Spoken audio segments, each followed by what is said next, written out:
Hello, everyone. It's episode 20 of Mostly Football.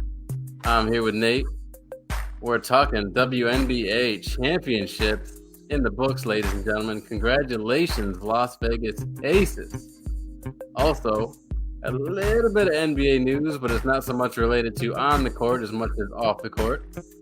Also, talking NFL, college football, and wrapping up the show with a little Brett Favre talk. We're getting controversial tonight. Tune in, folks. Join the chat. Here we are. Mostly football.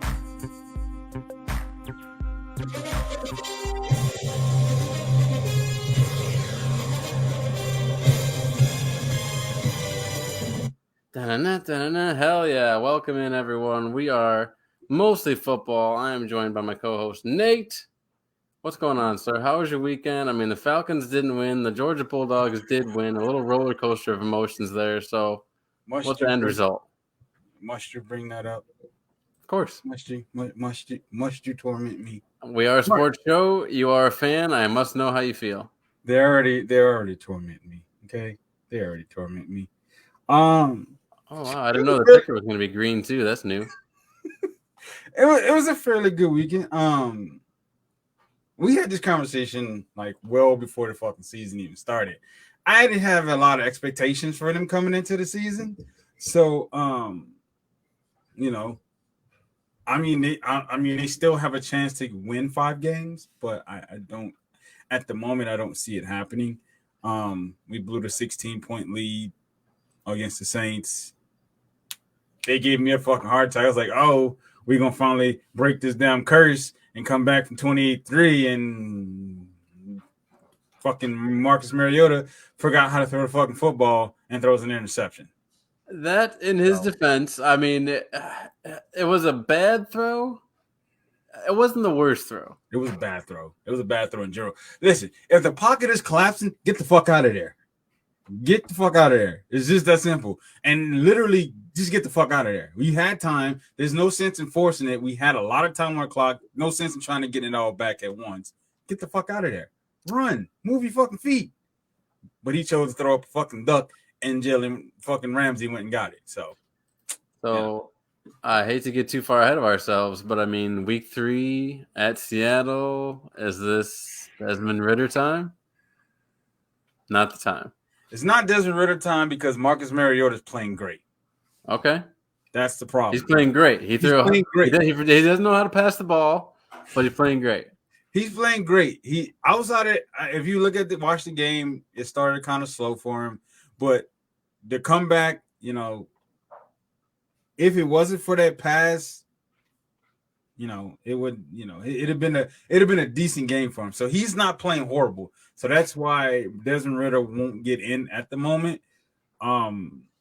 We have a chance to get in the win column this week against Seattle. So we'll see. You just fart? I just called her out right on live here. I thought you were talking to me. I'm like, what? But at the moment, I'm not in complete abandoned ship, but it is what it is. Like I said, I didn't come with a whole lot of expectation for him, but what's the deal with Kyle Pitts?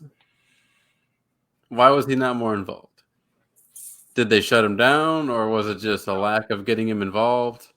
So that's a very good question because the Rams don't have very good linebackers as far as covering. As far as coverage goes, Bobby Wagner couldn't cover water with a fucking blanket. So it's not his role in this point. I'm going to be a little nicer and say that's not his role at this point in his career. You're going to say he couldn't cover water?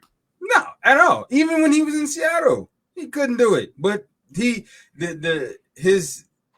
once that pass again. When they had the Legion of Boom, that pass rush was the reason behind it. Once that pass rush went away, people got exposed. Byron Maxwell got exposed. Cam Chancellor got exposed. Richard Sherman got exposed. The linebackers got exposed. once there was no pass rush, it was a done deal. The only person who was really good in that secondary, to be honest, was Earl Thomas. This takes me back to our show when we picked our all-time, favorite players to put on a team. And I selected Von Miller as a D end, an edge, if you will. And you went, Von Miller, he's so slow, he's this and that. You're recency bias, sir. And even now, Von Miller, you can tell what difference he's making for the Bills. The Bills look elite.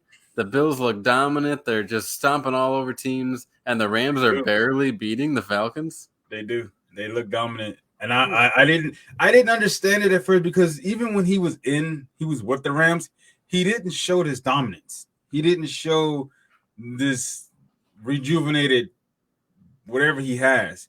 Like he was still kind of like here and there. He would pop here and there. Now with the Bills, it's his show. He's the best pass rusher on that team, and he's doing exactly what they're paying him to do.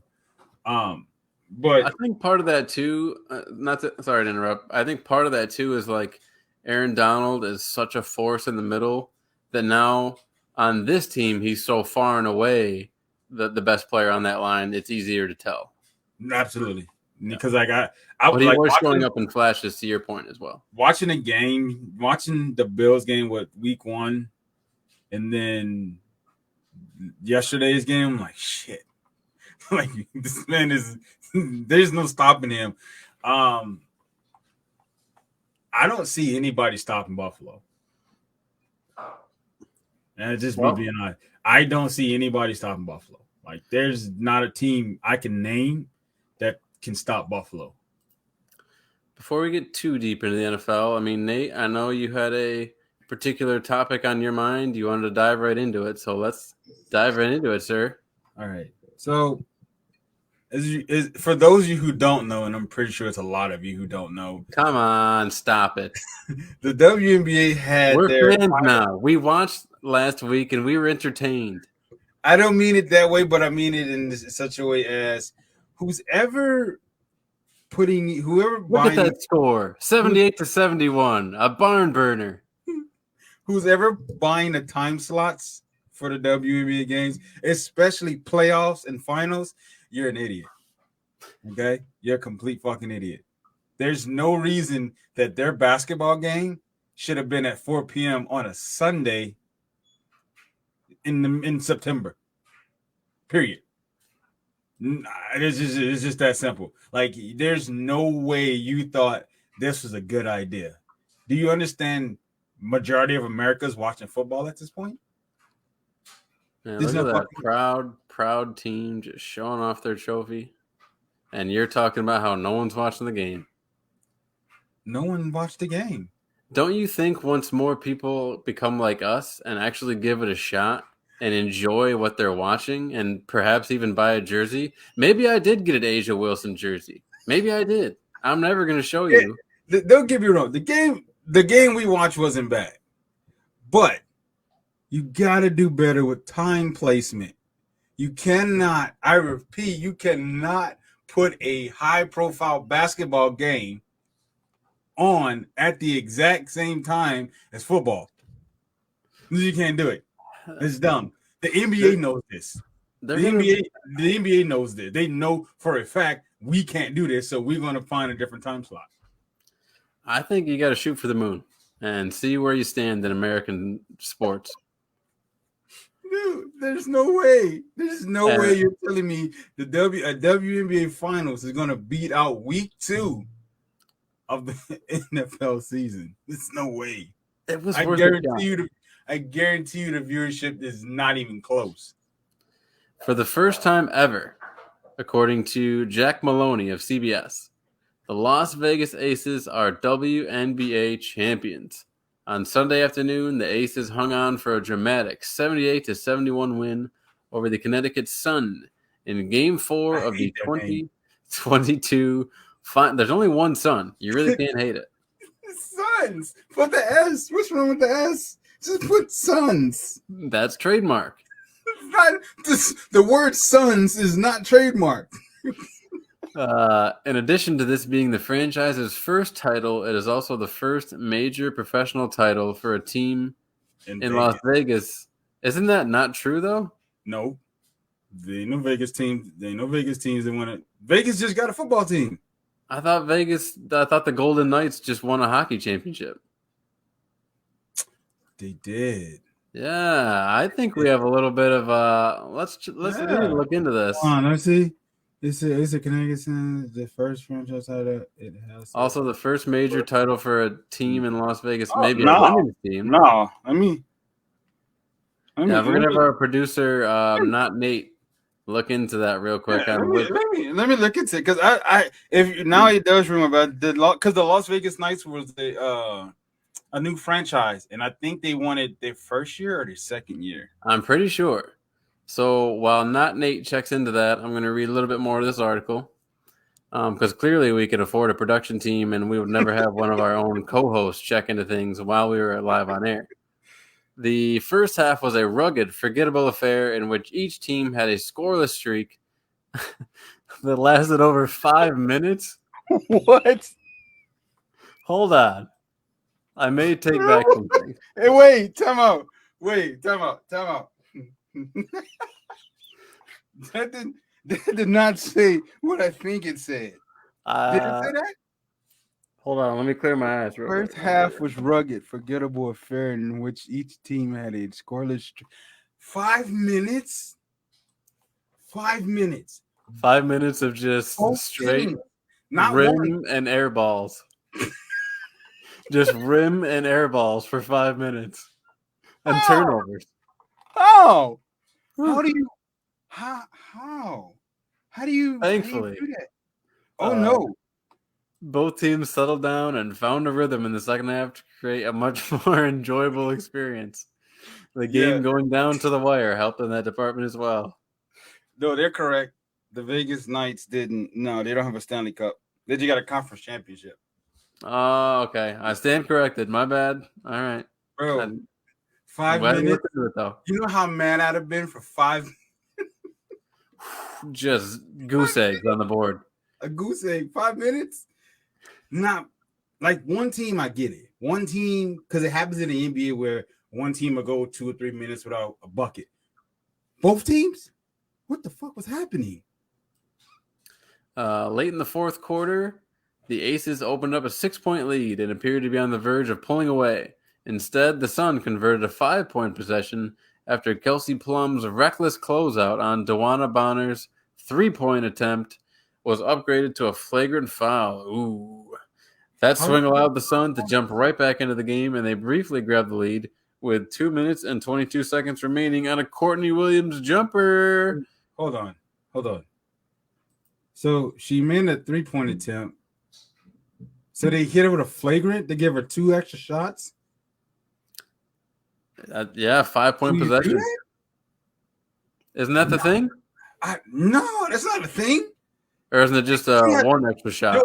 The only way they could have tagged her with a flagrant, like she had to damn near take her head off. She literally would have how do you a closeout? I'm trying to think because even in the NBA closeout, even in the NBA, she had to take her head off. Because maybe she gave her a good old fashioned edge spear, just bam. Because even if you crowd the shooter's landing space, that's just a fucking foul. Yeah, I mean that's what happened to Kawhi, right? That's what happened to Kawhi. I'm trying to figure this out on time. How the hell they hit her with a she had to have been really reckless.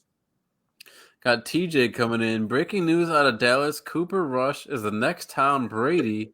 Ask any diehard Cowboys fan. They will tell you. Damn. Oh, we will discuss that. I would have been happy with the next Tony Romo. Tom Brady. Dude, what? That's crazy. I got to see. I'm going to have to pull that video. From that point on, though, it was all aces and all Rakina Williams. Inserted into the game when the Aces went to their small ball lineup. By the way, folks, I know it's hard to notice maybe because I'm naturally nasally, but I do have a little bit of the sniffles tonight, so please bear with me. again, may not be noticeable because I have this huge schnoz and I kind of talk with a nasal anyway. So, Williams scored 8 straight points for the Aces on a pair of 3-pointers and a step-back jumper. Whew, we got a Steph Curry in the house. No, that's Harden. Never mind. Kelsey Plum added a bucket. Jackie Young added a free throw, and that was it. Chelsea Gray led the way for the Aces with another terrific postseason performance, finishing with 20 points, 5 rebounds, and 6 assists on 9 of 13 from the field for her efforts not only in Game 4, but throughout the series. Gray was named 2022 Finals MVP. I know you fucking lying. What'd they call her? Go back up. Did they call her the point guard? Point guard. And this is the official account for the WNBA. I wonder who's the silhouette. That's what I want to know. That's what I want to know who, because I know damn well I ain't never seen nobody in the WNBA cock back a dunk like that. I want to know who they lying on right now. Yeah, this guy's some chick doing a windmill dunk as their logo. What man did they get to do that? Because I ain't never seen nobody cock back a dunk that far. Not like that, not in WNBA. Never seen it. Just doing a backwards dunk. I gotta know who their silhouette is. She's the point guard. Yeah. Point guard. Averaged 18.3 points per game and 6 assists per game throughout the playoffs. Well, congratulations to the Aces. You know, it was an entertaining game we watched. I'm glad we didn't see the 5 scoreless minutes. Let's see this highlight here. Can I just say, are you on Twitter, by the way, often? I am on Twitter. Is it noticeable? Oh, real quick, we got TJ back here. Hot sport take: Babe Ruth is the best 3-point shooter, and Allen Iverson is the best Laker of all time. Go Hoops! Are we saying hot sports take or retarded sports take? I think he's been drinking. And we're 17 minutes in, so I can say retarded, just in case you wonder. Let's see here. I'm going to take this banner off. We've welcomed long enough. We're going to play this highlight. That's right. Real point. Oh, what I wanted to bring up with Twitter. Have you noticed just how just lame and unoriginal and lazy you can be as a corporate Twitter account manager?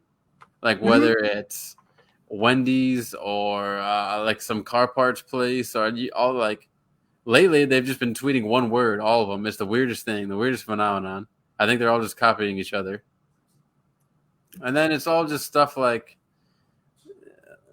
you know, I don't know. Are you noticing it all? Am I alone here? Am I yelling at the clouds? If someone's getting paid to do that, so it's just lazy. I feel like I remember when it was fun when they used to have the beast. That was fun. Now it's just like, all right, you guys suck. You can't say the whole word on the internet. So here we are with this highlight. I hope, it's probably going to be like a vicious dunk, or maybe she might even pass it from right here all the way. Real point guard stuff. She might pass it. Real point guard stuff here. She might pass it all the way from here as an alley-oop straight to the hoop. Nate, what do you think with the point guard stuff? If you had to predict what this highlight's going to be, are we talking like vicious dunk or like a hellacious alley-oop? Or what do you think? It's probably gonna be a layup. All right, let's see here. Has been left wide open the last couple of times for Vegas to get good looks. She's driving, top of the arc, picks that up, and Gray splashes in another. Chelsea Gray. So here's my question. That is the second foul. So that was the first 6 minutes of the game. So when did that 5-minute stretch happen? Was it before that? Yeah. Or was it after? So when did the 5 minute? Because this is 5:18 in the first quarter, and I think they only played 10 minutes. Okay, so before that, there were no points scored. So either happened before or it happened sometime after. Nope, where we're going here. Dude, whoever Courtney Williams she was in 5 minutes, 2 points, and 2 fouls. Damn, woman, you got to move your feet. Checks in for Courtney Williams. Can't have as many fouls as in points. The corner, Gray. Give it space. Knocks down the jumper. Not the corner and then jumper. Barrels into Kurt Miller, who was trying to call a timeout. Huff and puff. All right, how are we wrapping this highlight reel Wilson, a up here? finals record, 11 rebounds in this first crossover. half. Bang, top of the paint. We've seen a lot of that in September. Bang, top of the paint. And both teams Point guard. had to take down Pushing. big-time opponents in the semis. Pass, takes it, top of the arc, and Butter. Listen, you hear that? See, this is the problem I'm having. Listen, do you hear this? I guess they're in Connecticut, so I guess that's why no one's really going crazy or anything. But it's just, it's for me. It's just like, man, are you trying to shit some more on this, man? I'm not shitting. I'm not. But it's just like, where's the crowd interaction? Like, why can I hear? If you listen, okay, if you think about this, the finals for the NBA, you can barely hear the guy on a loudspeaker because of the crowd. Look, I don't know if you can see this, but this guy with this pose right here, he's clearly into it. He looked like he was forced to be there. He's got the phone out. I think he's recording or he's playing Candy Crush. I don't know. You know, these people are standing. Oh, that's the bench, so they're supposed to be standing. That's the bench. Yeah, but like I said, no, like and it's a close game. It looked like it was 30-30 around the third quarter. It's a close game. Why is nobody like? Why can't I hear the guy on the loudspeaker more than I can hear the crowd? Like, what's going on in there? That's my. I gotta see how we point guard stuff here. Plum was a little delayed. Oh, Chelsea Gray spins top of the arc, key. And bang. Chelsea Gray's burn. I'm a lot better at football play-by-play than basketball. That's for sure. See, listen, look. Gray. What is that? That sounds like a high school gym. And your team's up 3. Well, they were up. You know. So you hear that? Gray trying you to could work barely Bonner. hear the people cheer. Gray, the hezzy, the swivel, the bucket. Okay. Just because you can literally hear every member of the bench and everything they're saying and what they ordered for dinner doesn't mean there's not excitement. It's gotta be. You gotta be in the game. Like this is a close game. Like, where's the crowd at? Like, everyone's just sitting there. Look at these two people right here with the mask on their faces. Like no one looks interested in this game. Like, they're just sitting there. Like, it's 55-53. Where's the excitement? Why are you not like up screaming, like going fucking bananas for your team right now? Like, I don't get it. Like, that's my problem here. This is where the problem comes in at. Like, I don't like the only excited people in the building is the benches. I don't see nothing. Like, I don't see them cheering. Like, if you watch Boston and Golden State, even when Boston was getting their shit pushed in, the crowd was still somewhat in it. Yeah, bro, I'm a shit pushed in. Like they were still in. Like, you can still see some. They look disinterested. This crowd looks like their team's being beat by fucking 40 right now. Okay, here's the thing. This whole section right here that we're seeing is all family members. So they've seen these girls play 10, 20, 30 times a week, maybe. You know what I'm saying? They know exactly what's going to happen before the game even started. Like, where the jerseys at? Like, I see people with regular t-shirts on. Like, where the jerseys at? Like, where's your favorite WNBA play jersey? Something. This is the issue that I have with this sport, is that there's not a lot of hype around it. Not even a Uconn shirt. There's not a lot of hype around it.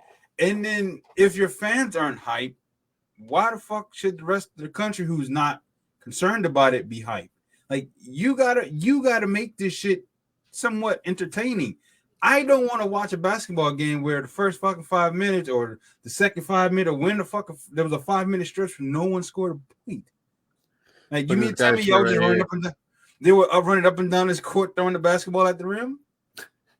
That's the only way that shit happens. This guy's shirt says, "I hate the WNBA." I want to see entertainment. I want to see fun. Like I said, the other night, the game that we watched, it was fun. It was fun. It wasn't a lot. Like, the fans don't really interact like they should. Like, I didn't see a lot of people because they were in Vegas when the game we watched. I didn't see people like really losing their shit. I ain't like the crowd. It wasn't like deafening in the building. Like if Steph Curry hit a late 3-point in the fourth quarter, that fucking play you can barely hit an announce team. That's how loud that shit is. I guarantee you can probably hear someone scratch their ass if you listen closely. What do you think these two characters are? Don't know. That's yeah, and I think Ja Morant, Doc Rivers, who else? Greg Popovich was at the first game we watched. They were all there at that game. Yes, but is that something like they're being forced to do, or they actually want to go there? That's my question. Well, Pop went there and he gave a pregame speech. He's there for a reason because of Becky Hammond.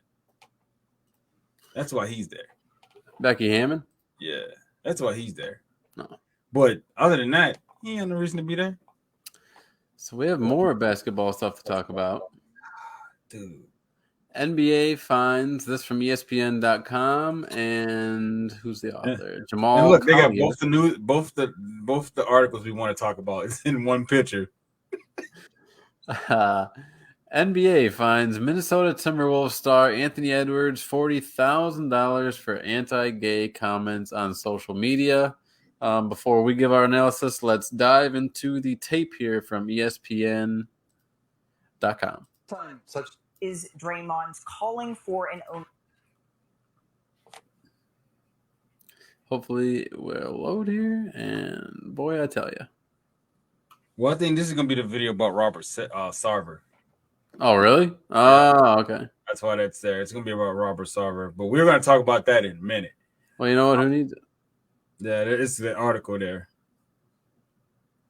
Huh? Yeah. What's going on with that again? Remind me and the MF. Robert Sarver. So there was an investigation done some time ago, and I guess it came to find out that Robert Sarver, who's the owner of the Phoenix Suns with an S, okay, Suns. Yeah, they have many suns in Phoenix. There's only one sun in Connecticut. You notice how much more hot it is in Phoenix because they have more suns. So apparently, he made some racial and misogynistic comments some time ago, and he was banned for a year. And now players and other owners and hell, even PayPal is wanting to vote him up out of there. I think they should, but yeah, we're gonna see how that plays out. Sarver, who is also the majority owner of the WNBA's Phoenix Mercury, speaking of WNBA, that's even worse, was suspended 1 year and fined $10 million last week after an investigation found that he used the N-word at least 5 times when recounting the statements of others. Sarver also was involved in instance of inequitable conduct toward female employees. Yeesh. Including related comments and inappropriate comments on employees' appearances. Whew. Yeah, so that's even bad. That's even worse. So you bad all the way around. So classic toxic masculinity. At this point, cis white male and the toxic masculinity.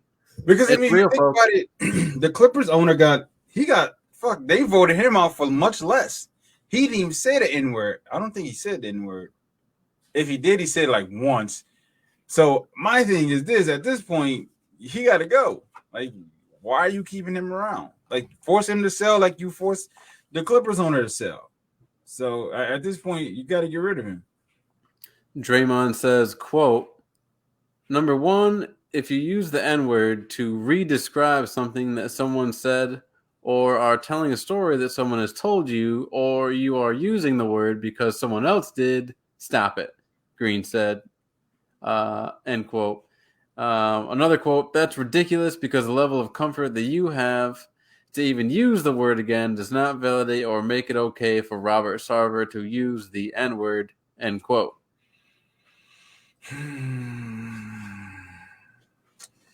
I don't know. At this point, they just got to get rid of this dude because they're going to start losing money because PayPal's already threatened to no longer sponsor the team. And it's just a matter of time for they start losing more money with other sponsors. So let's get back into this Anthony Edwards thing. I wish I had the video. I know he literally posted it. He went live on his Instagram, right? I think it was his Instagram. He's a fucking idiot. Minnesota Timberwolves guard Anthony Edwards has been fined $40,000 for using offensive and derogatory language on social media.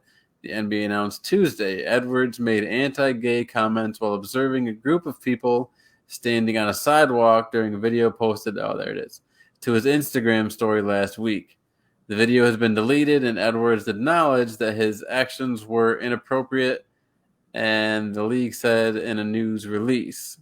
He also issued an apology on his Twitter account stating, last Sunday, following the incident, what I said was immature, hurtful, and disrespectful, and I'm incredibly sorry. No, Edwards, 21, wrote in a tweet, "It's unacceptable for me to anyone to use that language in such a harmful way. There's no excuse for it at all. I was raised better than that." You know what? You suck. Like, no. Like, you know what? Just stop it. All right? Like, the issue I have with this is, A, you recorded yourself saying something extremely stupid. 2, you posted it thinking this was going to be cool. Yeah, when Riley Cooper said it, he was not recording himself, okay? What? Remember when Riley Cooper got in trouble? The receiver for the Eagles? I remember him. Yeah. Listen, you can't do – this is the day and age of technology, okay? I want everybody to listen. Yeah, it was Riley Cooper. I want everybody to listen. No, but he was being racist. This guy's being – You cannot post a video and then delete it. That video is still on the internet, buddy.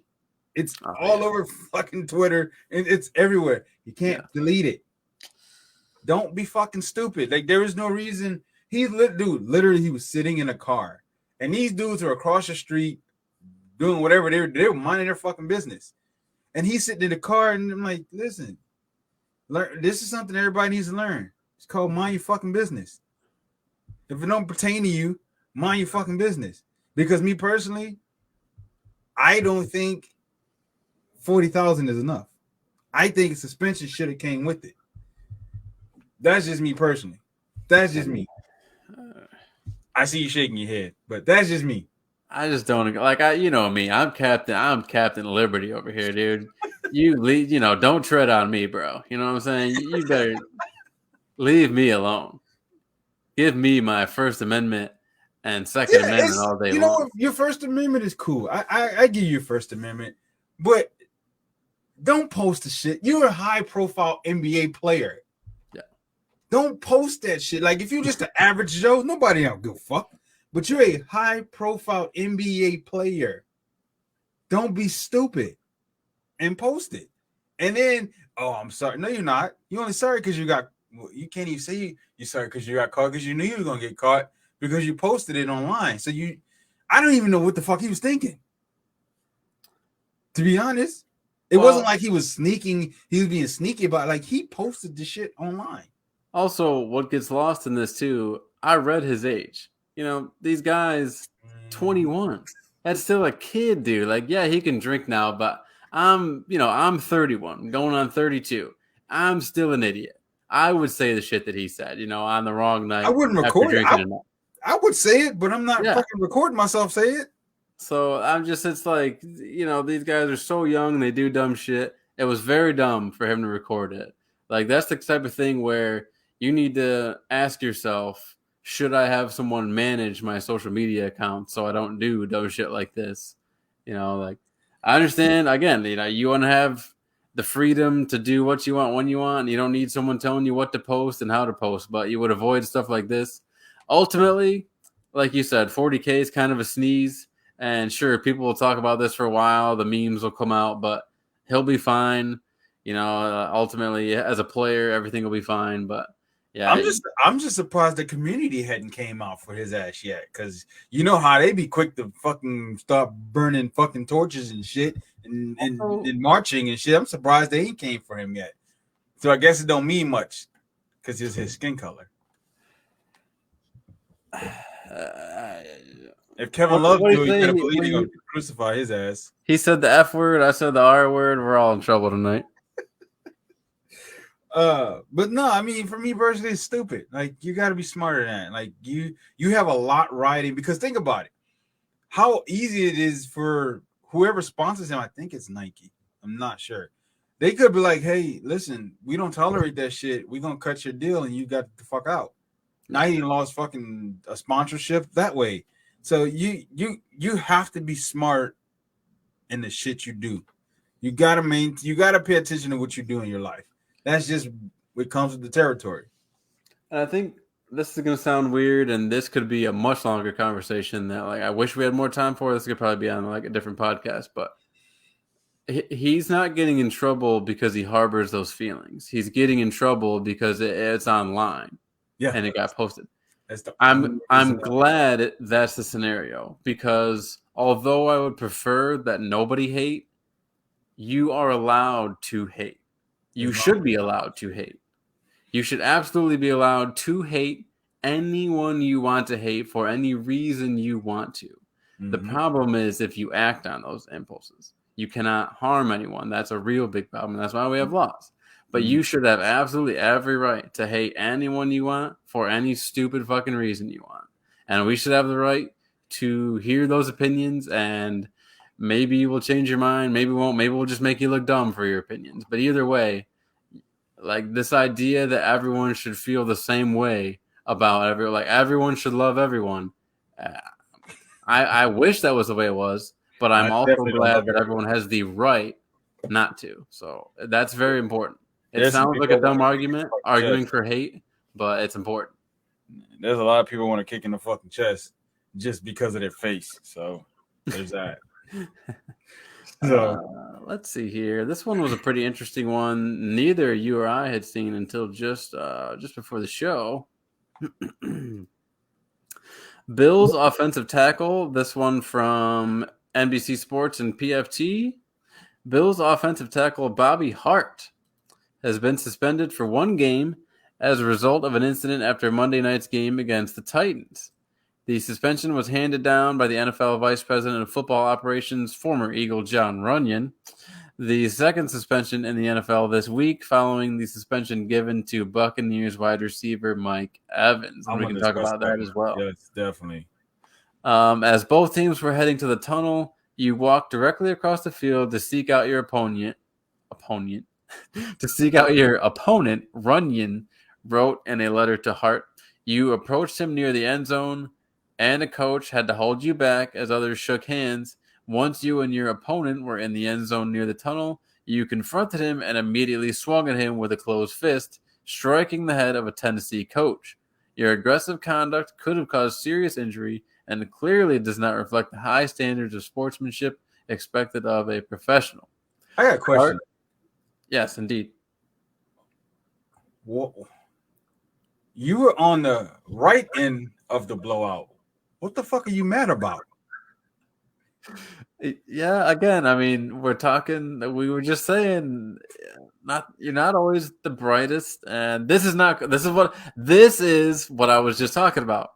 He has every right to hate his opponent and say F you and go online after the game and say F that guy. I really don't like him, and I hope he has like stinky I hope if he has chips and salsa tonight that like he runs out of salsa and he has to go to the store and get more, something like that. But yeah, once you start punching the guy, we got problems. I don't get it. But you were on the right end. You were on the positive end of the blowout. What the fuck are you mad about? What could he have said to you? If you reach out to Bobby Hart and get him on this show, I will make you number one. I will switch spots with you. I will be on the bottom of the screen from now on when we do this. And you can be the top MFer. And ask him like, hey, what the fuck was going through your mind? Bro, I'm looking at this. I just got an update. So Vegas, they're having their parade. I think they're currently having their parade right now. Ah. Yeah, because they're 2 hours behind us. So it'd be like 7:30 their time. It's a fairly sizable crowd. It's not an NBA crowd, but it's a fairly sizable crowd. Oh, for the WNBA, okay. I'm gonna put it to you like this: the crowd is big enough, that traffic can still pass. It's just kind of like a. Yep. Oh yeah, over there, parade. Yep. Like it's Keep like coming. there's like a little sidewalk, like they cut off like maybe half the street, and then like traffic is still able to come through. But it's a fairly sizable crowd for Vegas's first major championship.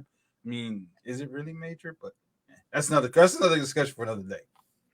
I mean, I hope all of the floats that they're using are eco-friendly and not emitting any fossil fuel. They're on a stand. There's no float. They're on a stand, like a stage. There's no floats. Well, make me look like an asshole. Thank you. What kind of a parade doesn't have floats, man? That's bullshit. That one? Nah, you're right. They usually don't. Different parade. All right. So we're getting into college scores here from last week.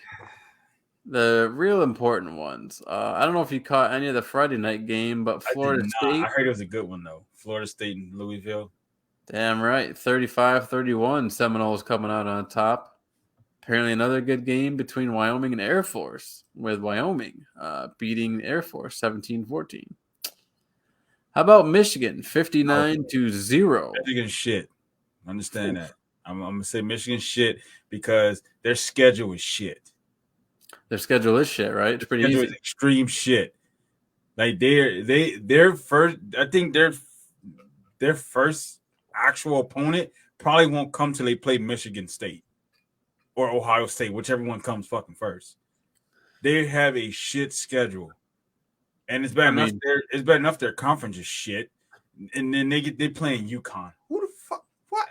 Really? You were in the top 4 last year, and you picked UConn? Can you name a current NFL player from UConn? No. None. It's a basketball school. That's why you can't name none. Let's see here. UConn? I don't think so. Well, I only know one, but just because he was in the draft this year. Travis Jones for the Ravens, but that's it. I guess Melifonwu. I don't know if he's still kicking around, the safety there. Who? Obi Melifonwu. I don't know. No, that's a big who. But so they take out the Huskies, obviously. But yeah, their first, like you said about the schedule, so easy. The coach before the season knew. He was like, I'm going to start one quarterback week 1, and I'll put in a different quarterback week 2, and then by the time week 3 comes around, I'll probably decide who put in there. And I don't even think he still hadn't decided. It's just like I said, just like when you know your schedule's that easy, you can say, I'm not gonna make a decision on the quarterback till Michigan State. Like, what the fuck? Like, you gotta, because I think they can pick their opponents. Oh, really? I think so. I'm not 100% sure. I don't know how they make these schedules, but whoever's making these schedules, bullshit. Looks like we had an exciting one here. Indiana Hoosiers taking out the Western Kentucky Hilltoppers 33-30. What are their close ones? Everyone's blowing smoke up Kentucky's ass right now. They're like, oh, Kentucky's gonna be one of the top 2. No, they're not. How about the Orange? 3-0, baby. They squeaked out a win against Purdue. The 3-0 Syracuse Orange. Not racist anymore. They're not the Orange men. They're just the Orange. You know how long it took me until very recently. I was all wrapped up in like, oh, Redskins, how could they? Never even realizing in my own backyard, we were being racist the whole time. Why? Because it was the Orange men? Yeah. What the fuck's wrong with the Orange men? It's just like red skin. They're calling them the Orange men. I never made the correlation because the mascot's some blob.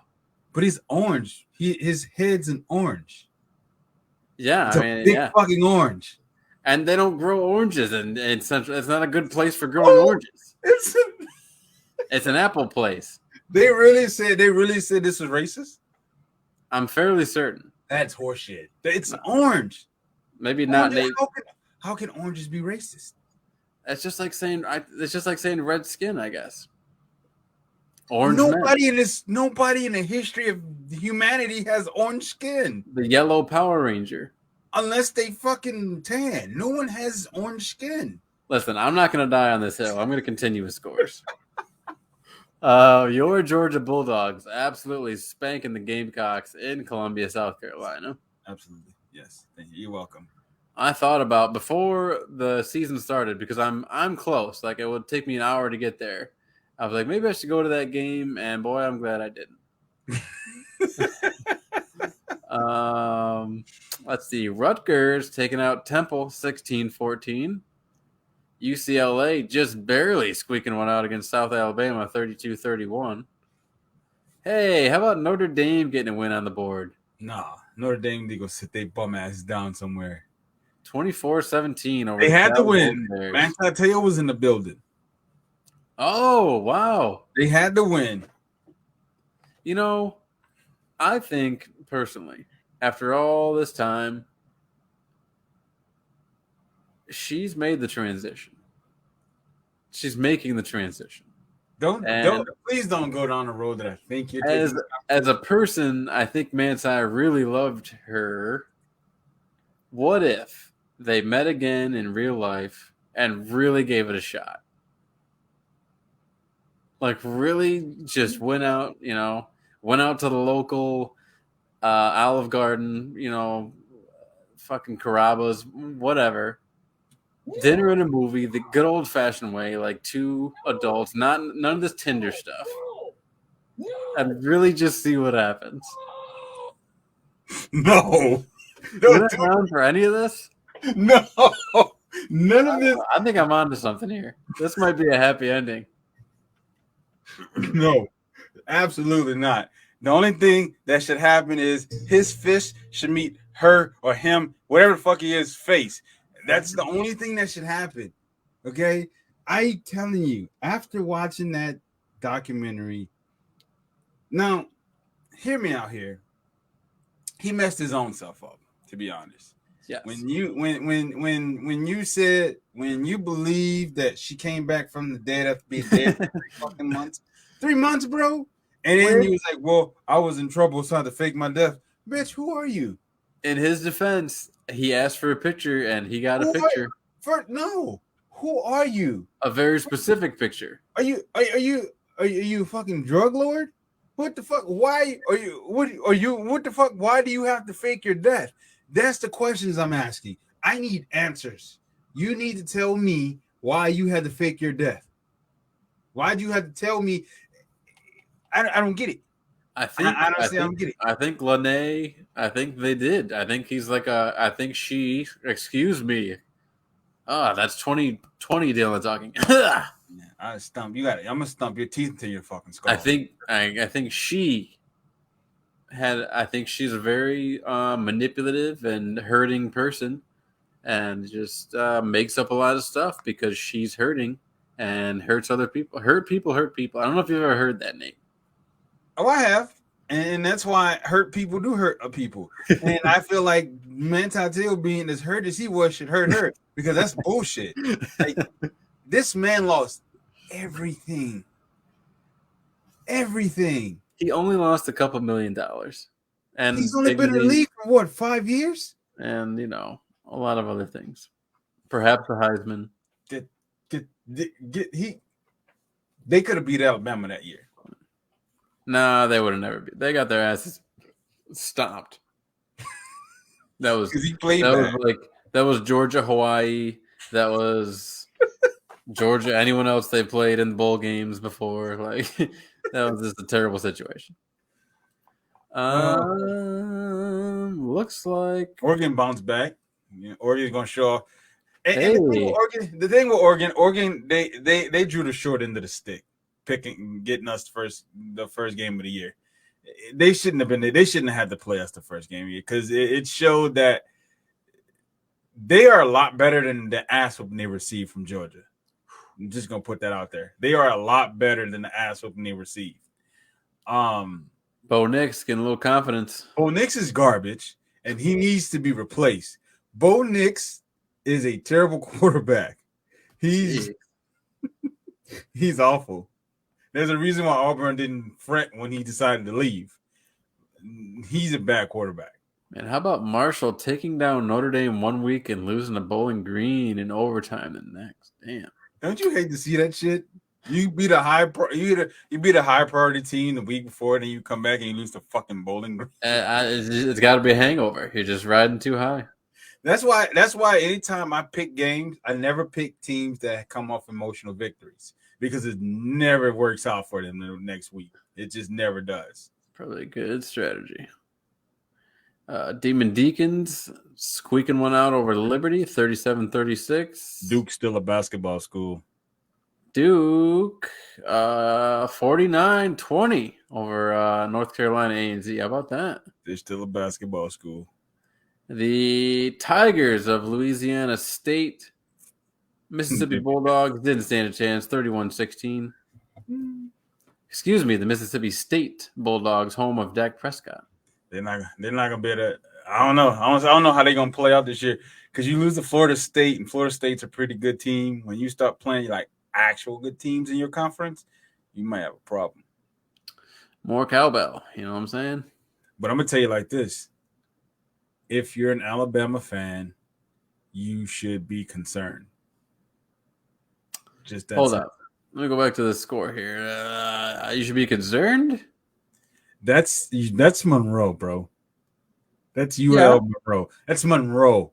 So you don't have any respect for the University of Louisiana. Hold on. You don't have any respect for the University of Louisiana Monroe. None. You realize this is named after a man who actually bought Louisiana, right? I listen to what I'm telling you. They paid this school a fuck ton of money to come here and sacrifice their kids to this school. If you watch the Texas game, if you're an Alabama fan, you should be worried. Okay, I'm listening. There should be some concern if you watch the Texas game. Alabama their wide receivers couldn't get open. Their defense was fucking terrible.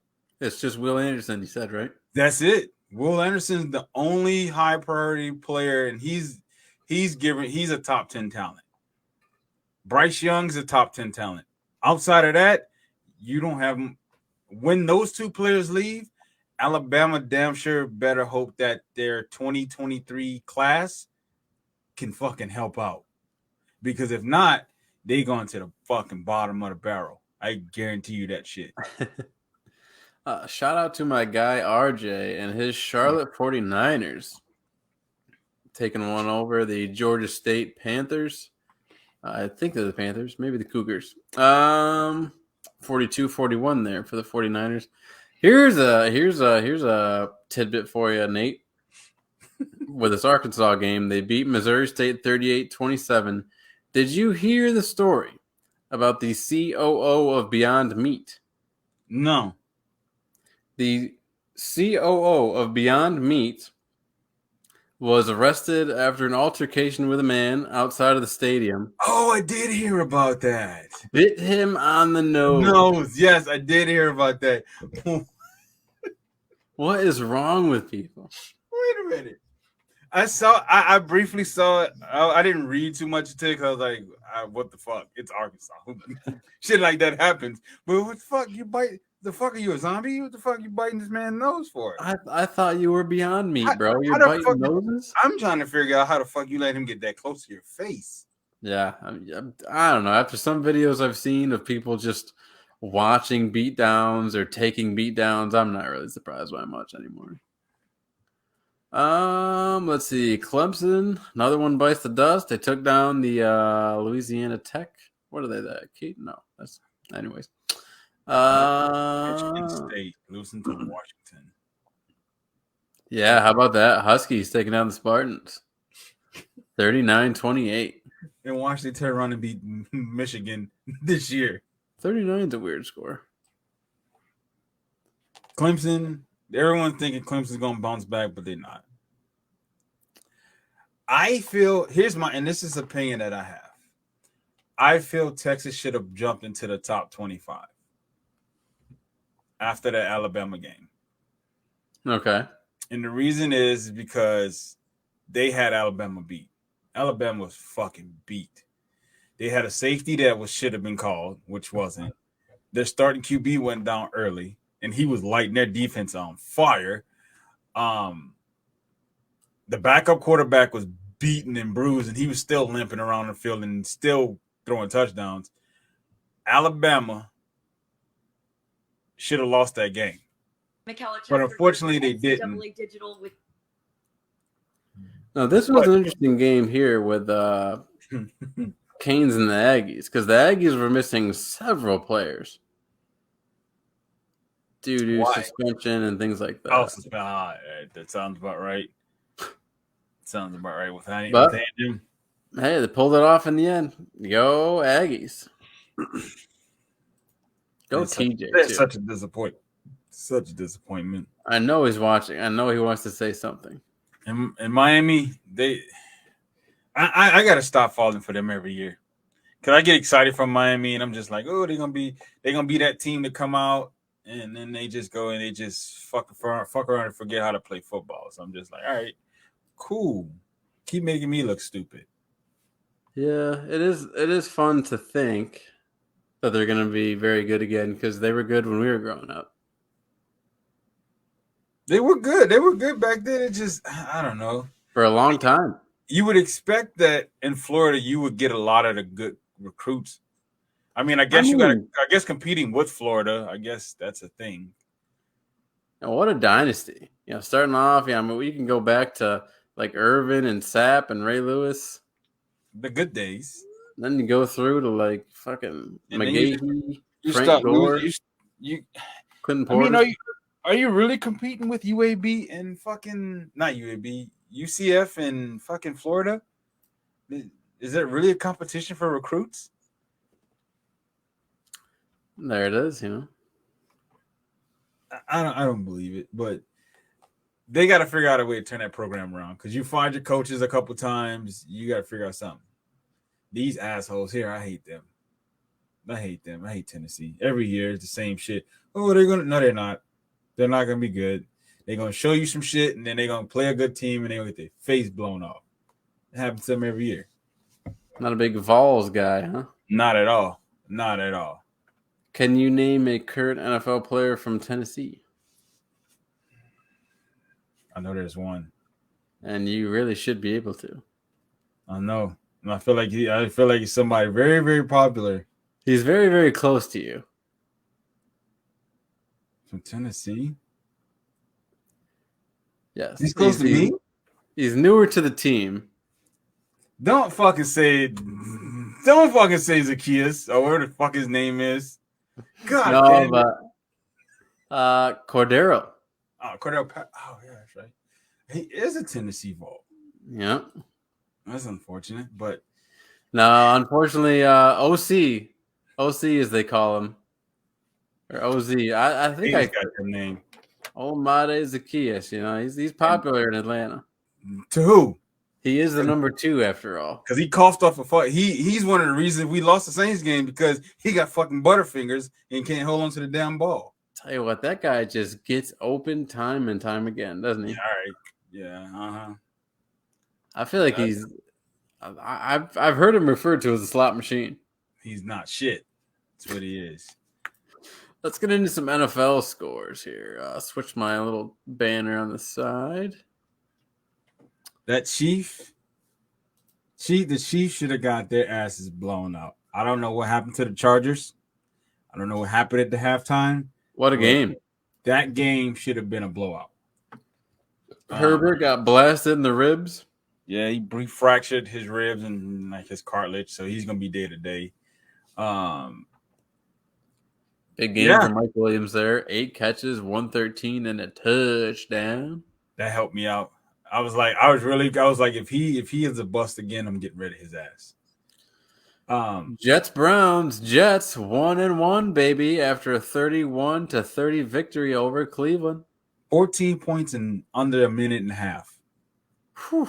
14 points in under a minute and a half. Joe Flacco. How? 4 touchdowns. You let Joey Flacco, throw for 300 yards and 4 touchdowns. Jaybird, the Delaware Blue Hen. Dude, it was that 14 points and it was literally the first score. I think when they got the ball back, it was a minute 22 left on the clock. I think it was.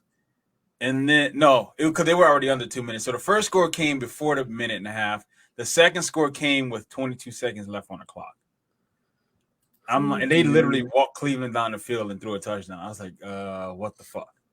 Okay, so the Jets are at home next week against a reeling 0-2 Bengals team. Bengals. If Joe Flacco pulls this off, are you thinking about keeping him in when Zach Wilson comes back?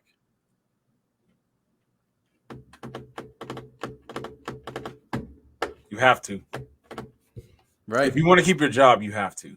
Because he's winning games. Yes. If more than likely, here's something I want to touch on. This is something I bet it's been really bothering me.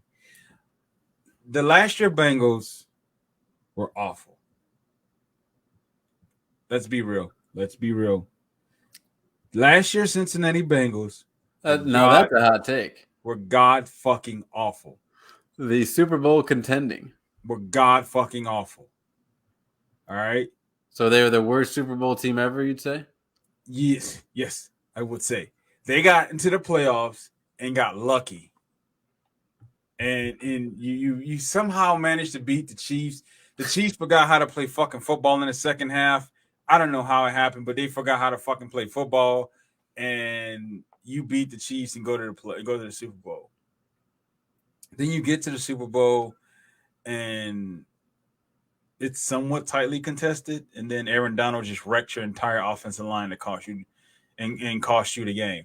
And everyone's thinking, like, the Bengals' weakness was their offensive line. So let's go and throw $70 million at said offensive line. Joe Burrow has been sacked 14 times in 2 games. 14 times in 2 games. Yikes. That doesn't show improvement. Somebody needs to explain where that $70 million went. He has played awful. He's looked awful. He's looked uncomfortable. Yeah. Nothing about him looks like Super Bowl contender from last year. Nothing. That team looks awful. They don't look like that high-powered team from last year. No, it's clunky. There's no swagger. There's a lot. It's just strange. Like I you think said, they're frauds. I think they're frauds. I gotta say they were frauds. I think they're shocked. I think they expected to come out looking very smooth and looking like they didn't skip a beat, and it hasn't been that way. So they're trying maybe a little extra. And I'll said it before. I'll say it again. Shane Falco, quicksand. He always talked about quicksand, baby. You make a mistake before you know it. You got 14 sacks in 2 weeks. I'm trying to understand. That's my problem. Like, what did y'all do with the offensive line during the offseason? When you acquired these people, what the fuck did y'all talk about? Did y'all just not talk at all until the season started? Like, why is this man getting beat the way he's getting beat? He looks like Zach Wilson last year. Would you believe me, Nate, if I told you that the Detroit Lions have scored the most points in the NFC North thus far? I wouldn't. If I didn't watch football and you told me that, I was like, you're lying. The Lions have 71 points through 2 weeks, and I believe the next closest team is like 31. Yeah, because Green Bay only scored 24 on Sunday night? Yeah. And then they scored 7. And, oh my God, that's right. Because Minnesota got theirs handed to them last night. I'm gonna be honest with you. Watching this Detroit, I don't wanna hype them up, but they looking a little nice right now. How about Amon-Ra St. Brown? 9 catches, 116 yards, and 2 tutties. Hello. Hey, that kid's coming out. He's gonna become a star. I think, I don't know, whatever's going on in Detroit, maybe it's the Hard Knocks episode, whatever it is, they need to keep doing it so they can stop being a laughing stock. He looks good. Swift looks good. Hutchinson's getting in there. I mean, they look good all the way around. We're gonna see what they look like when they play Green Bay. That's where Green Bay and Minnesota are the two games. I'm like, that's when I'm gonna see. Okay, is this real or is this bullshit? Because you can't win the division without beating these two teams. So this one was in reference to what we talked about earlier with Mike Evans and Tom Brady. Here's a little headline: Brady's temper flares as Bucks snap skid versus Saints because the Saints have owned them the past couple seasons. In the regular season, yes. I don't understand the suspension that Mike Evans got. Really? I don't know. What the fuck for? Why did he get suspended? He Because didn't. he came over for something he wasn't involved with. There was no punches being thrown. It's not our fault that your cornerbacks are made of fucking feathers. He shoved a smaller man. Just like he did. Just like he did with Lattimore. And Lattimore was much more vicious, I will admit, because it was from behind and he hit him a lot fucking harder. It's not my fault your fucking cornerbacks are made out of paper mache. Listen, I don't care. Like, what? I didn't understand. He was on one leg. He was off. He fell down. He was off balance. I didn't even understand the ejections. I didn't even get those. I was like, what the fuck did they get ejected from? Like, I could see it. They were like punching, but the way, and then listening to the commentators, like, oh, that was vicious. What? He pushed him? I've seen worse shit than that. Like, it was just he gently pushed him. It's not our fault he made a paper mache and he fucking fell on the ground. Gently pushed him. It was a gentle push, and then he got wrapped up with the safety, and then they ended up, like, it wasn't that big of a deal. Nobody was throwing punches. Nobody got hurt. It wasn't like the other guy who punched the coach in the head and potentially could have fucking killed him. Listen, I love me some Mike Evans, but I think you're being a little bit of an apologist here. You know how I feel about Tampa Bay, but I'm gonna call bullshit when I see it. There's no reason. I didn't get it. I didn't get it. Like, I could see if it was like an Andre Johnson type situation. In a Cortland Finnegan situation where they were throwing fucking punches, I get that. But they were just tussling. It was more of like a wrestling match. It was like he had his jersey, they were fighting. It wasn't that big of a deal. Oh, so he could give him the razor's edge, but until there's a punch thrown, you're not suspending anyone. But he didn't do that. He could give him a power bomb on the field, but until there's a punch thrown, you're not suspending anyone. He just pushed it. It was a He could literally drop kick him across the field, but until there's a punch thrown, Nate will not suspend him. No, I don't. He pushed him. Like, I don't understand this. I don't understand the situation. His helmet was still on his head when he came onto the field. He just pushed him. He didn't do anything. I don't get this situation.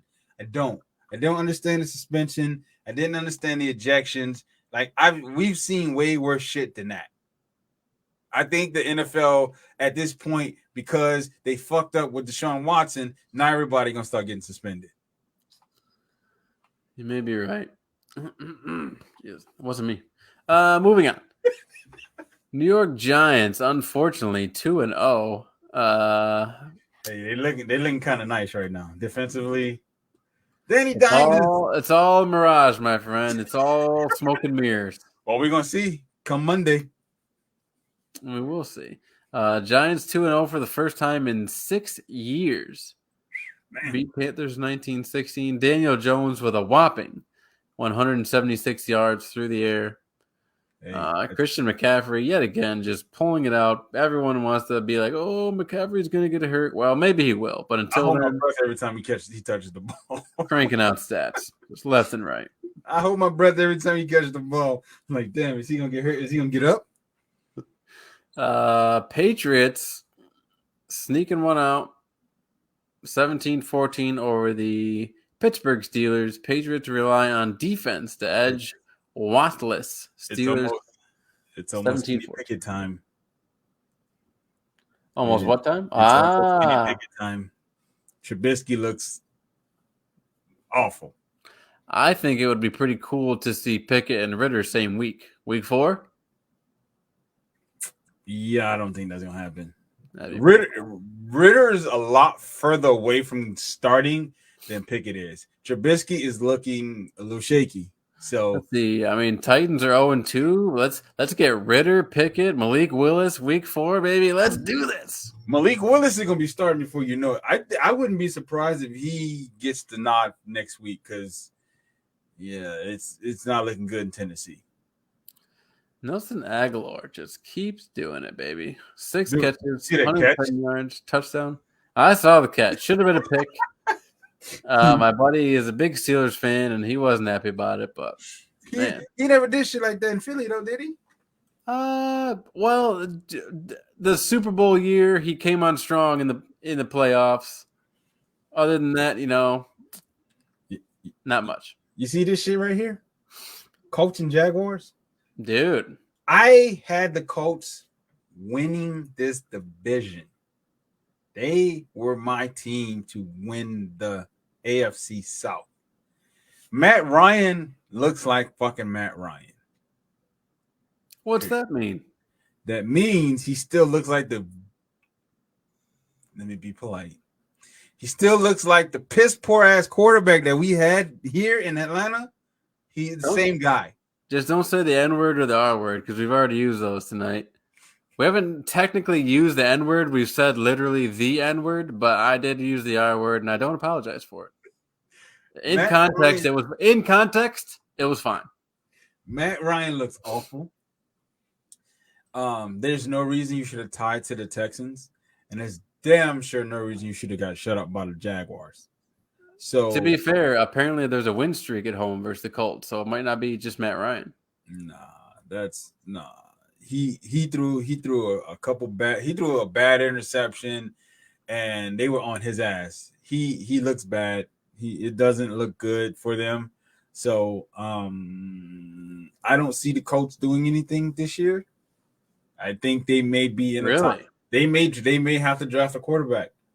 Unless they can change this, but I don't see them changing it because you still gonna have to play Tennessee twice. You still got to play Jacksonville again. You got to play the Texans again, and then you got to finish out the rest of your schedule. I just don't see them doing anything of. And then with Michael Pittman, he missed this game, so I don't know. It's looking a little shaky for me. So you want to stick a fork in them? Not just yet. We cut them just a little bit to see if they're done yet. We got to put them back in. We don't know if they're done yet, but they're there. They're getting there. I've been impressed with James Robinson to do what he's done already after that Achilles fucking injury. Is pretty impressive. He ain't trying to lose his spot. That's why. That's what that is. He's like, fuck that. I know how this league plays out. How about Miami with an aerial assault on Baltimore Ravens? 42-38. Tua Tagovailoa, 36 of 50, 469 yards, and 6 touchdowns. There's no fucking way that shit should have happened that way. Whew.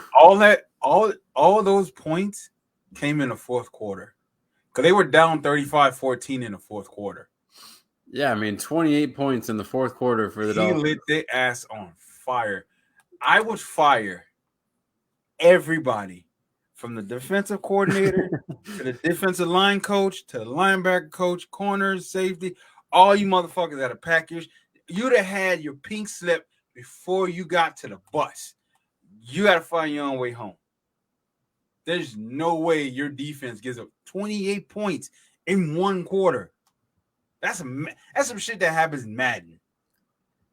Yeah, I gotta fire everybody. You gotta go. Everybody gotta go. The whole everybody gotta go. We gotta figure this shit out. Everybody gotta get an unemployment line because I'm not 28 points.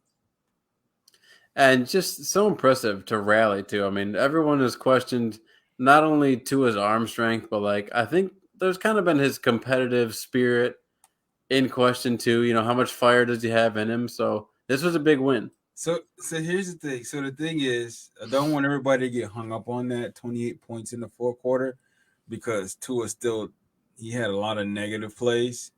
Oh boy. He had some good plays. Oh boy. Can't let a guy shine. So I don't want everybody getting happy, but No. The Ravens secondary is shit. I don't think the Dolphins are gonna have to play a good secondary no time soon. Well, they gotta play Buffalo. Buffalo's gonna be a challenge for him. So if he plays well against Buffalo, if he managed to beat Buffalo, I'll say okay, then we got something. But I don't see nobody touching Buffalo at the moment. Yeah, they look. I mean, the Chiefs look good, but Buffalo, sheesh. If the Chiefs and Buffalo have to play anytime soon, the Buffalo winning that game by at least 20. And Lamar Jackson also really showed up in this one for the fantasy owners. 9 carries, 119 yards, and a touchdown. Jalen Waddle, too. Sheesh. Almost 200 yards and 2 touchdowns. Tyreek Hill almost had 200 yards, too. My God. Yeah, that's what happens when you let All right, Nate. I know we were kind of putting this one out. We tried. I'm just happy we didn't get blown out. Because it was 28-3, and I was like, yeah, this shit finna get bad. I mean, 17 points in the fourth quarter. We fought back. There's a lot of positive things I see with this team. What's interesting is I see 3 Rams here in the stats category, which usually isn't good. It's never good. But there's a lot of positives that I can pick out with this Falcons team. The only issue I'm seeing is there's inconsistency somewhere. It's either the defense, like last game, I think Arthur Smith had an opportunity. At this point, I got to put it on coaching. I have to, because against the Saints, there was like a 4th and 1 or 4th and 2 that we should have went for, but instead we ended up punting it and giving it back to the Saints, which helped them come back. I don't know if you're seeing this right here. Here. Stop it. Okay, Dylan, stop it. But that is a touchdown on 2 targets, my friend. The guy got thrown the ball his way twice and scored on half of those. Anyway. So maybe a little more respect for Olamide Zaccheaus. All I'm saying is I'm thinking it's becoming a coaching issue as far as consistency goes, because we were down 28-3. We managed to come back. We did lose on a bad interception, but I think that it's time for the coaches to look at themselves. And for those owners of Kyle Pitts, I'm sorry. I apologize. That can't happen. That cannot happen anymore. He's a matchup nightmare. Like, and that's the thing for me is like when you have a guy like Kyle Pitts, you should be moving him all over the fucking formation. Yeah, he should be on the outside. He should be in the slot. He should be right at the tight end position. He should be everywhere. You should find out matchup nightmares, and I don't think they're doing that. I don't think they're doing that. I don't think they're using him to his fullest potential, and it's showing. Like week 1, week 2, he's been a complete bust. So they got to do better. Do you think it's kind of? I was wondering, maybe it's a case of overload, like creativity overload. Because last year Arthur Smith really did have to be creative with the lack of talent on the outside. Jeez. We still have lack of talent on the outside. Like, I'm not understanding. Like, if that's his excuse, like you can't. Like, you have your best 2 receivers, or one's a rookie and the other's in his second year. Like, you got to play with that. I just think it's he was having to scheme so heavily around Cordero last year because Pitts was a rookie and there was nobody at wide receiver. So I just think maybe it'll take a few games to seriously acclimate these weapons that he didn't have last year. I don't know. Maybe that's maybe. I know I'm getting tired of these fucking excuses from him because week 1 he was like, y'all are saying media had buried. We need to bury you. The way you're coaching and the way your fucking players are playing, you need to be buried. And then he's gonna sit. Then when he's asked about what's wrong with what's up with Kyle Pitts production, he's like, "Well, this isn't fantasy. I'm out tired of you and these dumbass responses. I need you to be a head coach and figure this shit the fuck out." Because I don't think Arthur Smith is going to give him I don't think Arthur Blank is going to give him too much more time. He's probably going to have like another 2 years, and then he might be out the door. So he better get his shit fixed immediately. True. And I know, nobody likes to hear moral victory, but to travel across the country and fight like that is pretty good. I mean, that's one of those things like there's a silver lining here, but it's just I need more than just a silver lining. I need something else. I need something else to look forward to. So this we have one Seattle next week. We'll see. Oh yeah, for sure. Got Seattle. We'll see. Speaking of Seattle, this game, Kyle Shanahan should be fired. He won the game by 20 points. No. Without his starting quarterback. No. And by the way, there's no reason Trey Lance should be running the fucking ball as much as he was. Big news for this game, folks. Starting quarterback for the San Francisco 49ers, Trey Lance, gone. I think it's a broken ankle. He's done for the season. No, there's no reason at all why Trey Lance. Every time, because I'm watching this shit on Red Zone, every highlight was Trey Lance running the ball. So either two things. Either his offensive line is shit, or Kyle Shanahan was calling dumbass QB run plays for him, and he was running. No. There's a third option there. The third option is he's still young and learning, and he's taking off a lot earlier than he has to. Yeah. I don't. It's something, but all I know is you got to put your young quarterback in a comfortable position. There's a reason there's screenplays and slants and like just simple shit to get him comfortable. If I'm going to give the benefit of the doubt to anyone, it's the guy who made Matt Ryan an MVP and Jimmy G a Super Bowl contender. He's also choked 2 Super Bowls away. Super Bowls! We don't give enough credit to how fucking hard it is to get to the goddamn Super Bowl. Right. It's really hard, but he's gotten there twice and he's choked both of them away. He was up 20-10 in the fourth fucking quarter against the Chiefs. And we all know the 28-3 debacle. So I don't want to go there. The big game for Tyler Lockett, I'm sure, was welcome for his fantasy owners after kind of stinking it up last year without Russell Wilson on the field. So 9 catches, 107 yards for Tyler Lockett. Geno Smith finally showed, that week 1 victory was a moral victory, buddy. There's the stat line. 197 yards and a pick for Geno Smith. Wait, what did he say? Who did he say? They wrote me off, but I didn't write back. Yeah. It's because you're writing in fucking quill feathers still. Cowboys. This was pretty gross. I hated every second of this one. I'm sure you did. Edged it out against the Cincinnati Bengals, 20-17 in Dallas. Cincinnati needs to fire their offensive line coach. Man, you would fire everyone, wouldn't you? You're Donald Trump. You're Black Donald Trump over there. I would fire if my O-line gave up 14 sacks in 2 weeks. You damn straight I'm firing everybody. 14.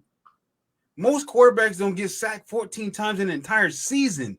He's been sacked 14 times in 2 games. He's on pace to get sacked 100 times this year if this shit continues. Well, it certainly wasn't a perfectly executed game for Cooper Rush, 19 of 31 for 235 and a touchdown, but enough to get it done. A lot of pressure on him. He outplayed Joe Burrow. It did. Who else? Who's that? Noah Brown outplayed Jamar Chase. Yep. Come on. Hey, I don't know if you've heard, but Cooper Rush and Noah Brown have a big connection from the second team offense on Dallas. Yeah, I heard. They kept mentioning that shit during the broadcast. I don't know if you've heard when they mentioned it 1,000 times. 1,000 fucking times. When Cooper Rush and Noah Brown are running second team together, it turns out they connect a lot. I was like, we get it. They've been practicing a lot together. Shut the fuck up about it. Turns out when 2 backups are on the field together, they play quite a bit. Like, what the fuck? Just shut up about it. This snooze fest. That was a boring ass game. Boring, ugly game here between the Broncos and Texans. I mean, I thought the Texans were going to win for a majority of this game. How Russell about Wilson is not a single touchdown until the fourth quarter here, kind of like the 5 scoreless minutes in the WNBA game. Just straight field goals until the fourth quarter. Texans unfortunately losing this one. They were my dark horse team starting off the season 0-1-1 here. I think they got a chance to bounce back because there's really not a clear-cut winner in the AFC South anymore. Because Tennessee looks shit. Yep. The Colts are trying to figure out what the fuck they're going to do. Colts have the same record. And then the Jags, we don't know what they're going to play. We don't know if they're going to stay consistent or they're going to fucking plummet like they always do. So, yeah. Big game for Cortland Sutton though. 7 catches. Russell Wilson is not that dude. He's not.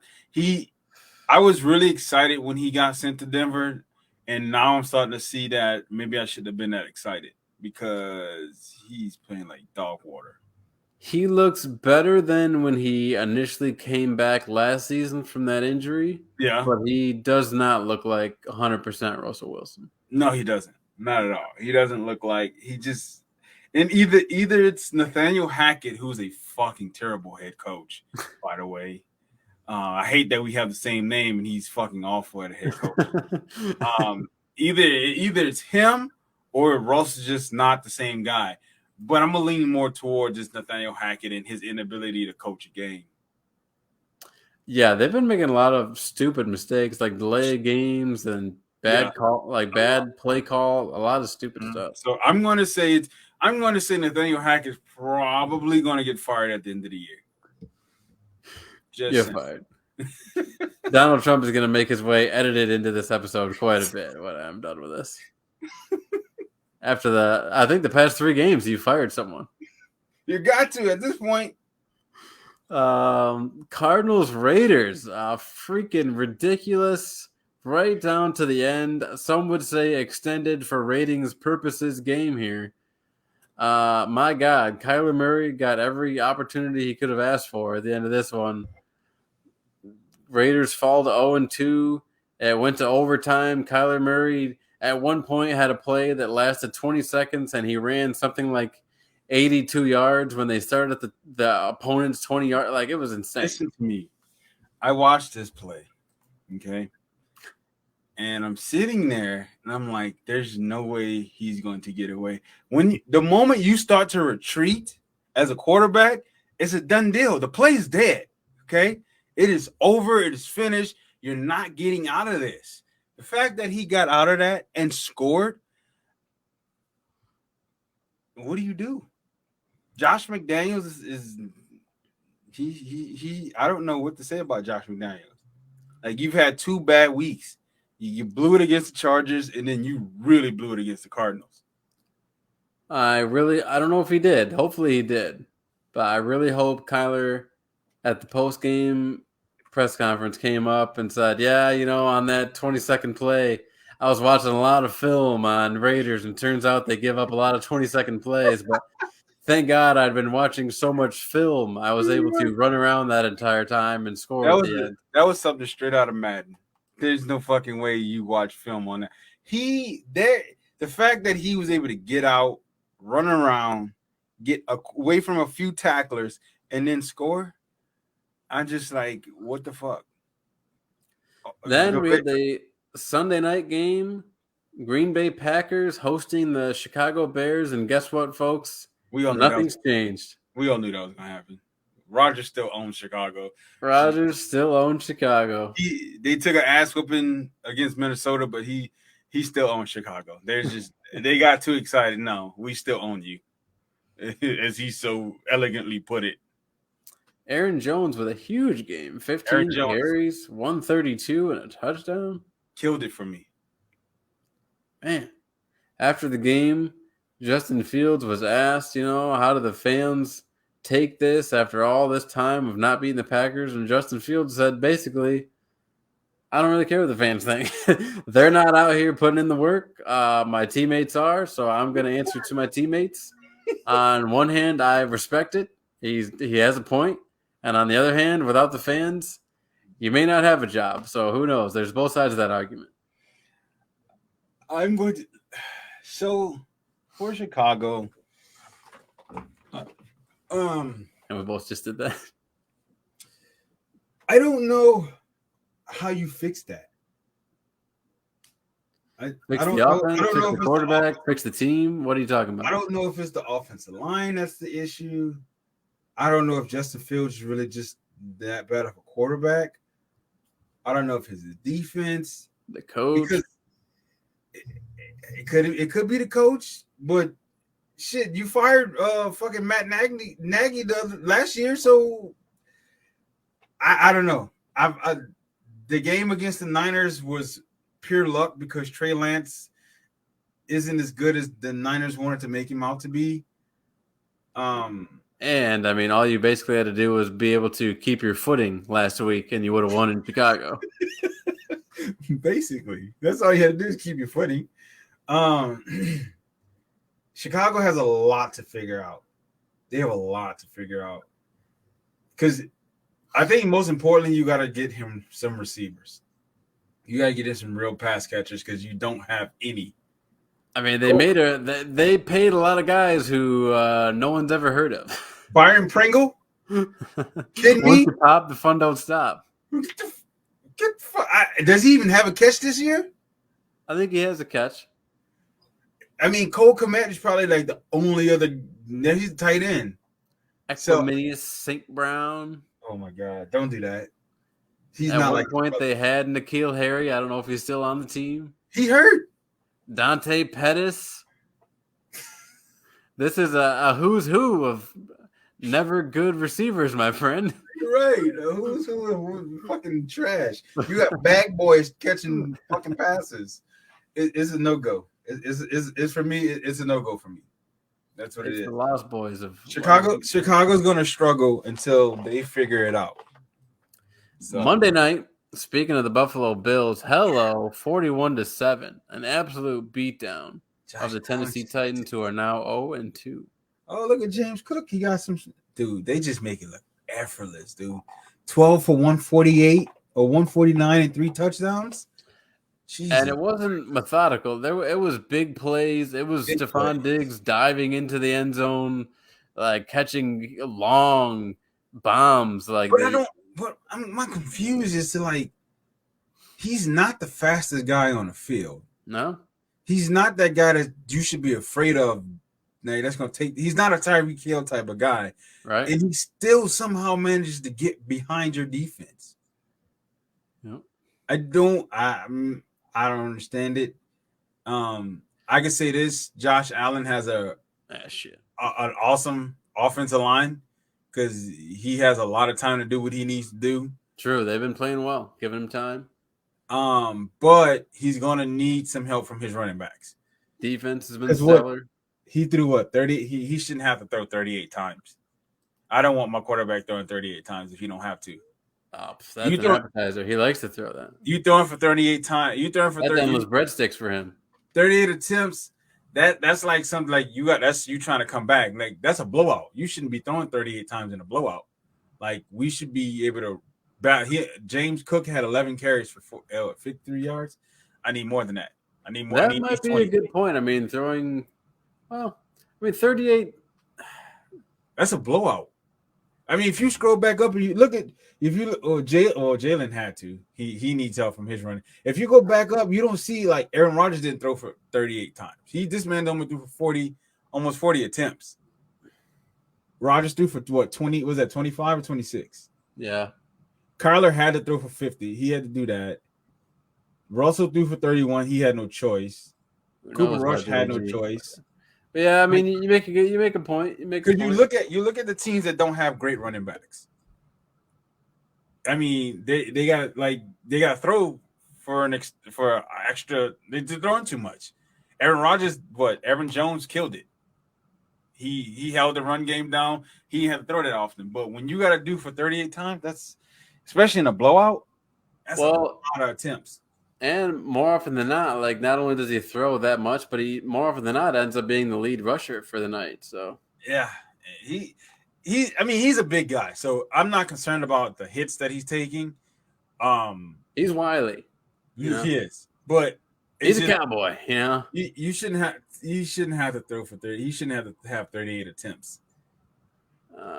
After winning the division last year, the Tennessee Titans have a lot of they got reflecting to do. Derrick Henry don't look the same. You got rid of AJ Brown. Big got rid of Julio. There. You don't have an offense.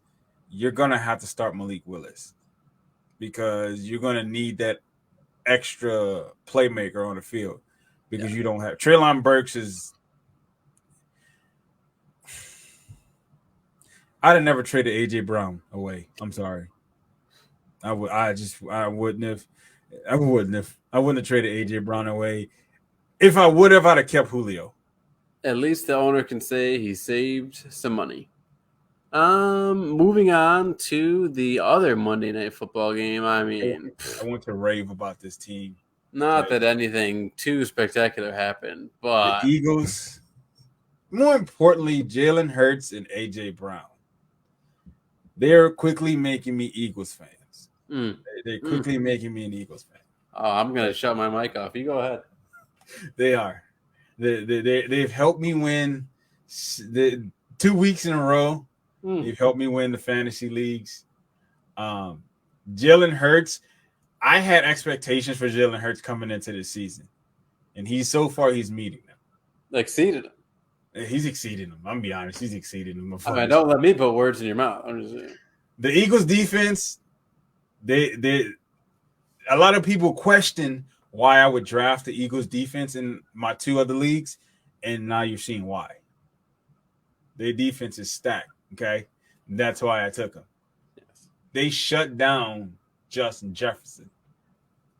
I don't love the lack of production I've seen from Hassan Reddick so far. If I'm to be picky of a 2-0 team, that's I understand. Not everything's perfect. Everything's perfect. So I don't love to pay as much as they did. For a guy that should be on the field a lot. He's not on the field a lot, and when he is on the field, he's not maximizing that opportunity. So I hope we're 2 weeks in. He's still getting the feel for shit. So hopefully he cranks it up. Hopefully, but like I said, man, I had a lot of expectations. Him and Tua, I had a lot of expectations because they didn't play great last year. They finally got the weapons. Devonta Smith is becoming he's falling under the radar. He's becoming subpar. I mean, I think he had a couple catches last night. Not sure. I know week 1 he didn't have shit. So he had a few more than week 1, that's for sure. So I don't know if he's regressing or he's just not fitting into the game plan. I don't know what it is, but hopefully your number 1 draft pick from a year ago don't regress to the point where he's being cut. I think week 1, you just saw a lot of AJ Brown, who was the big acquisition, so that's natural. He got a few more catches this week, so I think it's going to get better. Yeah, Dallas Goedert stepped up too because he didn't play well in week 1, but he like I said, I got a lot of Eagles fans in my 2 other leagues, and they have helped me out a lot. So I'm gonna keep my eyes on the Eagles this year. I might before the season over, I may be a Falcons and Eagles fan. Well, you're welcome. That's all I'll say about that. Great night for big play Slay. Had one ball thrown right to him on that fade to Justin Jefferson, but props to him for going up and getting it. He had a couple knockdowns. Justin Jefferson, after just tearing up the Packers last week, did virtually nothing last night. So. He did Nathan. Hey, you know what? Like I said, I gotta give props to the Eagles. And that's what you're and then if you're a defensive coordinator, that's what you're supposed to do. Because I see a lot of games where the top corners aren't going with the top receivers, which makes no fucking sense to me. Oh. And while we're sitting on this conversation, can we please put something to rest? What? Bill Belichick is not the only coach in the NFL who likes to take away the team's best player, the opposing team's best player. If I hear one more time how effective Bill Belichick is, and he loves to take away, no shit, MFers. Okay, and I'm talking not to the mostly footballs. I'm talking to you. Oh, we're an hour and 39 in, motherfuckers. No shit, dude. What other team is like, oh, the other team's best player? Don't pay attention to him. Let him do whatever he wants. Like, it's not a strategy. He might be better at it than other coaches, and if you want to say that, that's fine. But don't talk about it like he's the only fucking coach in the league who's like, oh, let's not have their best player have a good day. Like, I hate when that gets mentioned. It's just like when people say, oh, this coach likes big, tall corners. No shit. Who wants a tiny cornerback? And like, it's such a dumb statement, but it's just extremely dumb statement. It gets said one time, and then people just parrot it and whatever. But yeah, that's one thing. Like, I'm like, that's what I like to see. I like to see your best corner going up against the best receiver, because I don't think Darius Slay would have went into this game and was like, you know what, I'm only gonna cover him when he's on this side of the field. No, he followed him throughout the game, and he made an extremely large impact. So thank you, Mr. Darius Slay, for providing me with the points I needed to win my leagues. Thank you, sir. Well, the title of this episode was for a reason. I've been hearing so much about this shit. This is another thing we could talk much more about if we had another podcast and this and that. I'm sure we could do 2 podcasts about it, because it's just such a sleazy case and there's a lot to it. Let me switch my thing here. This is what the question was. Am I wrong if Brett Favre is still my favorite quarterback? And here's why I asked that. Am I wrong if R. Kelly is still my favorite R&B artist? Am I wrong if Bill Cosby is still my favorite sitcom actor? Am I wrong if Thriller was still my favorite album? Wait. Michael Jackson didn't do anything to anybody. Michael Jackson was a saint. Allegedly. No, allegedly. He was never... Good point, Nate. Him and OJ both. Allegedly. No, OJ did it. OJ did it. He killed that lady. Okay, maybe the gloves fit perfectly, but that's not the point. The point is, Brett Favre. We've got a story here from Insider, how Brett Favre found himself in a lawsuit after the, quote, largest public fraud case in Mississippi's history came to light. So basically the points are this. Brett Favre is named in a lawsuit seeking a few million in funds after an alleged $77 million welfare scandal. At the center of the scandal is a Mississippi nonprofit whose founder pled guilty to misusing federal funds. Text messages filed in the lawsuit appear to show Favre using his connections to steer funds from the nonprofit toward a new volleyball stadium. His lawyer says he never knew the money came from the welfare funds. First of all, $5 million, cool. You can stay under the radar. $77 million, ain't no fucking way. Ain't no fucking way you didn't think you were gonna get away with this. $77 million, bro. Come on, don't do this. So another. I mean, a lot to this is like the initial motivation here was Brett's daughter goes to the same school he went to, University of Southern Mississippi, and she plays volleyball. And Brett wanted to get her a new fucking volleyball facility there to play in. So he starts talking to, higher ups at the university, and he starts talking to this lady, I think her name's Nancy New, of this nonprofit to get things finagled around there and move things here. Let's see here. Paid speeches. Oh, yeah, he got paid for a lot of speeches, I think some of which he never even gave, and supposedly has given back, Favre paid back the state auditor's office $500,000 days after the agency discovered the payments It took more than a year for Favre to send another $600,000 check to the office, but he has yet to repay about $300,000 in interest. Logan Reeves, a spokesperson at the auditor's office, told Insider. Holmes told Insider that Favre paid his debt and questioned why he should pay interest. He paid back the money, Holmes said. This is his attorney, I think, Bud Holmes. Yeah. Mm-hmm. Send me the documentation. Show me why he should have to pay interest.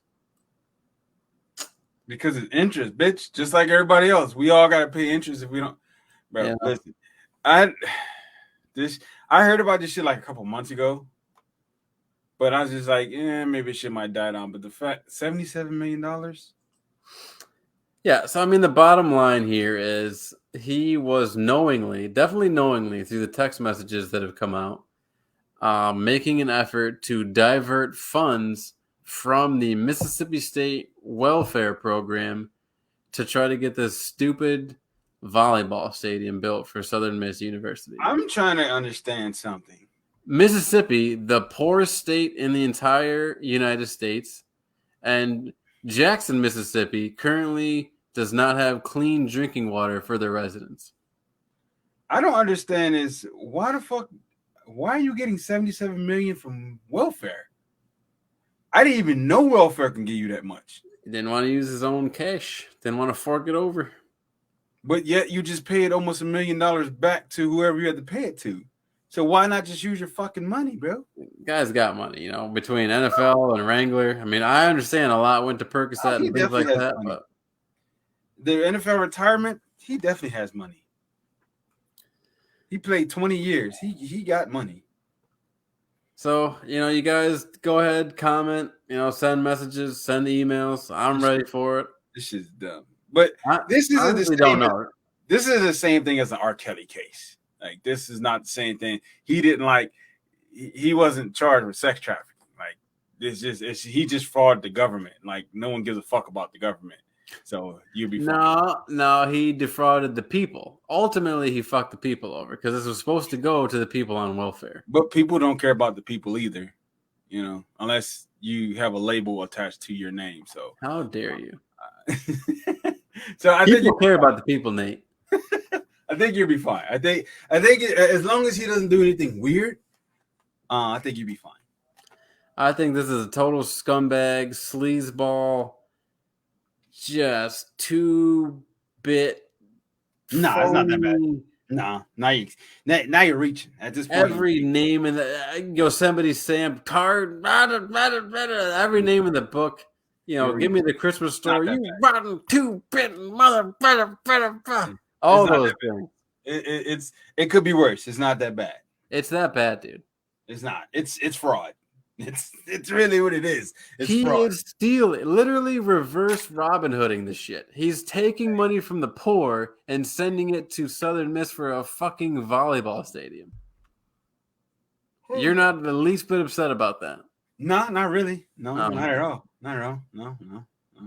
Oh, this guy. Not really. I bet you'd be. If you were on welfare in Mississippi, you'd be fucking pissed about this. I'd be pissed at the fact that he got up to $77 million. It's the first of the month. Hang on. It's the first of the month. You wake up, you put on the song, you go downtown, only to find that you have maybe even less than before because Brett Favre needs a volleyball stadium. Hey, listen to me. It's the first of the month. I'm more pissed that he got the $77 million and they just catching it now. That's what I'm pissed at. But at the end of the day, no harm, no foul. No one got hurt. Not a big deal to me. I couldn't agree less. And I think this shows a lot about your character. And I think of you differently now. No one got hurt in this situation. It's not like an R. Kelly situation. Nobody got hurt. It's not like O.J. Simpson. No one died. He's he's at Nate. You can't find him anywhere, thank God.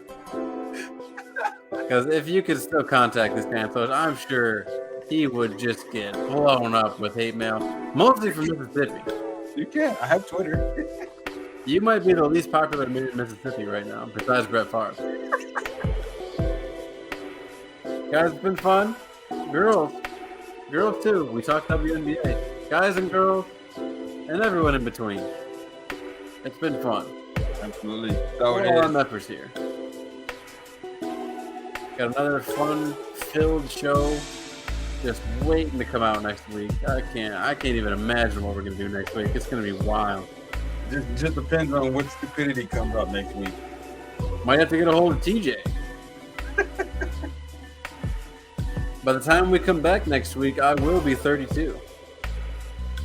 Oh, when's your birthday? Sunday. Sunday? Yes, sir.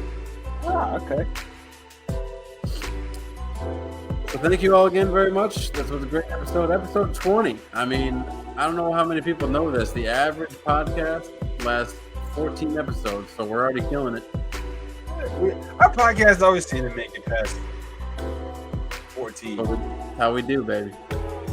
We're gonna make it to 17 at least. Just kidding. We're already at 20. We're going 23. Hey, folks.